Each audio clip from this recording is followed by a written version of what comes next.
There is accountability to the church. There is accountability to those of us who teach. In fact, James chapter 3, verse 1 says, "For we who teach will be judged more strictly." James was writing to the church because there was a lot of people who says, "Oh, I want to teach, I want to teach." And he says, okay, but just remember, you're accountable for every word. You're accountable for every word. So just think about it. Be sobered as you would bring that word. In fact, it was Jesus in Matthew 18:6 that said these words, "But if you cause one of these little ones who trust in me to fall into sin, it would be better for you to have a large millstone tied around your neck. They weighed hundreds of pounds, and to be drowned in the depths of the sea." He's talking to people like me. But really, he's talking to all of us who would teach. Do you teach in your home? Do you teach other people? This isn't a caution to not teach. This is a caution to be sobered as we bring the word of God, which means that my opinions need to be set aside because you don't come here to hear my opinions. And if you do, you're in the wrong place. Because see, if I was running things, it would look really different. I mean, I've got some really cool ideas, and I think some of you would really, really like them. In fact, I decided I was going to show you a vision, some of my best ideas.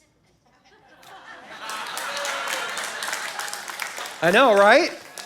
Pretty amazing. Anybody want to vote for this? Now, I've got some expansion plans already in place, too, that I'd really like to go for. I think on each parking stall, we could do Hall of Fame Dallas Cowboy numbers. That's how we would number those. I think that'd be cool.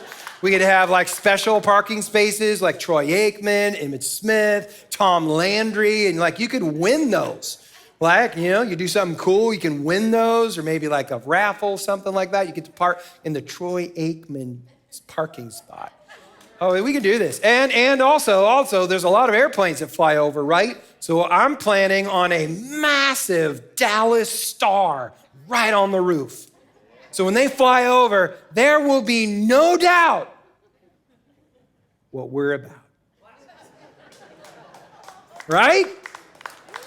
I mean, I think the Dallas Cowboys insignia, the logo, and the cross, I mean, they are just perfectly married together right there.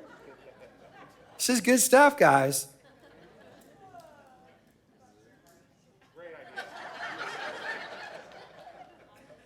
I hope you didn't come for that, because this would be ridiculous. Jesus, as the foundation of the church, is so much bigger than this. My name is Craig, and I am your friend, and I love you. I'll tell you what I also wouldn't do is paint a very large donkey on the front of this or a very large elephant.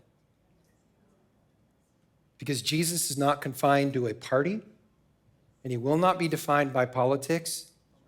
He rises above all of those things, and they all come into submission to him, period.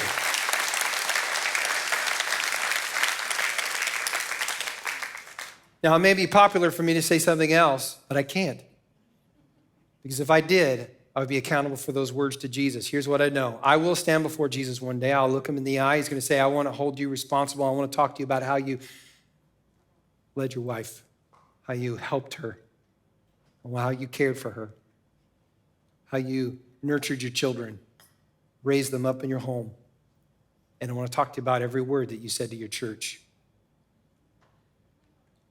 Because that's the calling on your life. I take that very seriously, and so I'm not going to bring in other opinions. I'm going to tell you what this says, and it will define all the other opinions and tell you what to do with those things. You and I are meant to be known for things, but it's not the Dallas Cowboy insignia or any other logo. In fact, Jesus told us in John chapter 33, as he is John chapter 13, verse 33, as he's leaving, he says, I want you to know something. People are going to want to look at your life. They're going to see your life, and I want you to be known for something, and I want to just pull it out right now, pull it out of the hat and let you know Because people are going to say, oh, you should be doing this, and you should be doing this, and you should be known for this, and you should be not known for that. Jesus said, well, here's what I think. Love each other. I want you to love each other just as I loved you.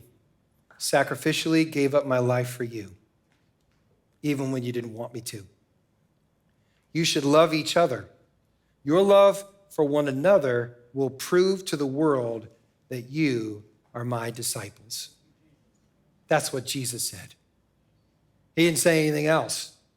He said, this is how the world will know